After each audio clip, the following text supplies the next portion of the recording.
কোথাও স্বল্প চাপ, আবার কোথাও বন্ধ। রাজধানীর ফিলিং স্টেশনগুলোতে গ্যাস সংকটে ভোগান্তিতে গ্যাস নির্ভর যানবাহনের চালকরা। এই মুহূর্তে রাজধানী মগবাজারের ফিলিং স্টেশনে আছেন সহকর্মী সম্রাট আনোয়ার। বিস্তারিত জানতে যুক্ত হচ্ছি তার সঙ্গে। সম্রাট আনোয়ার, চিত্রটা নিশ্চয়ই ভয়াবহ। কেমন দেখছেন যানবাহনের সারি এবং চাপ কেমন আছে? আসলে জ্বালানি সংকট সৃষ্টি হয়েছে এবং বিশেষ করে গ্যাসের যে সংকট সেটি অনেক তীব্র। এবং এখন দেখতেই পাচ্ছেন আমরা যে ফিলিং স্টেশনটিতে দাঁড়িয়ে আছি রাজধানীর মগবাজারে, এইখানে যানবাহনের যে দীর্ঘ সারি সেটি প্রায় 1 থেকে 1.5 কিলোমিটারের বেশি এখানে দীর্ঘ সারি তৈরি হয়েছে এবং সেক্ষেত্রে মানুষের ভোগান্তি, চালকদের ভোগান্তি অনেক বেশি পরিমাণে আমরা দেখতে পাচ্ছি। এবং যারাই দীর্ঘ সময় অপেক্ষা করছেন তাদের সিরিয়াল ভেঙে যারা ভেতরে ঢোকার চেষ্টা করছে কিংবা সামনের দিকে এগিয়ে যাওয়ার চেষ্টা করছে, তখনই একটা জটিলতার সৃষ্টি হচ্ছে এবং এখানে আমরা দেখছি যে বাদানুবাদের সৃষ্টি হচ্ছে।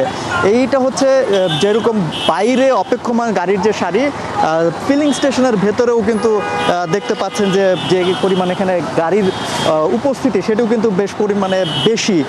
আর এইখানকার যারা কর্তৃপক্ষ আছেন তাদের সঙ্গে কথা বলেছি এবং যারা ফিলিং স্টেশনে যারা গ্যাস নিতে আসছেন তাদের সঙ্গে আমরা কথা বলেছি। তারা বলছেন যে বেশ কিছু ফিলিং স্টেশন রাজধানীতে বন্ধ আছে শুধুমাত্র গ্যাসের সংকটের কারণে, এবং অন্য যে কয়েকটি ফিলিং স্টেশনে এখন পর্যন্ত গ্যাস দেয়া হচ্ছে সেই সব ফিলিং স্টেশনের চাপ অনেক কম, অর্থাৎ তাদেরকে ফিলিং স্টেশনে এসে দীর্ঘ সময় অপেক্ষা করতে হচ্ছে এই গ্যাসের জন্য। এবং যখন তারা কাছাকাছি আসছেন, অর্থাৎ তাদের যখন গ্যাস গাড়িতে নেওয়া হবে, তখন তারা জানতে পারছেন যে তারা যে পরিমাণে গ্যাস নিয়ে থাকেন তার চেয়ে অনেক কম সংখ্যক নিতে পারবেন, অর্থাৎ গ্যাসের চাপ এই ফিলিং স্টেশনে অনেক কম।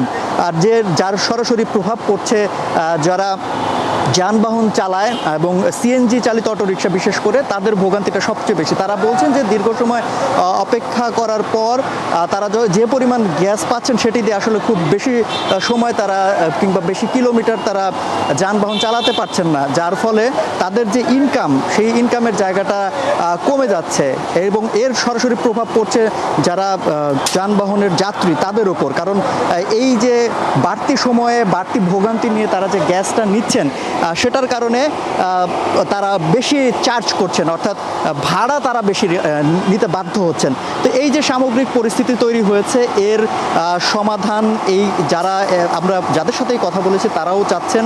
একইভাবে ফিলিং স্টেশন কর্তৃপক্ষও বলছেন যে তাদের কাছে যেহেতু গ্যাস সেভাবে তারা পাচ্ছেন না এবং তারা যদি না পান তাহলে তারা কিভাবে আসলে এই যানবাহন যারা চালান তাদেরকে সরবরাহ করবে।